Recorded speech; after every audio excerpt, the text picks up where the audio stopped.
علیکم. دا ماشوم نن جمال میډیکل سنټر ته راوستو.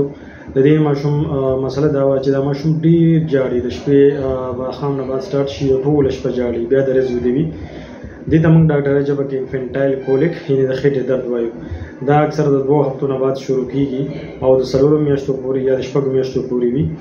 دې کې ماشوم ډېر زیات ژړا کوي، اکثر د 3 غنټو دپاره کوي، هفته کې د 3 ورځو دپاره کوي او دا درد د 4 میاشتو یا 6 میاشتو په عمر کې ختمېږي. دې کې ماشوم رنګ سور کېږي د ژړا د وجې، خپې ځان ته راکاږي او لاسونه موټي کوي. د دې لپاره هم کولیک ډراپس یوز کېږي او کولیک ډراپس خو درد کم کړي خو یې سره خېټه سخته شي. نو د دې لپاره یو خو د خېټې مساج کول دي، مختلف ورزشونه دي او 2-3 قسمه دوايانې دي. نو هغې سره د دې ډېر زیات ښه فرق غورځېږي.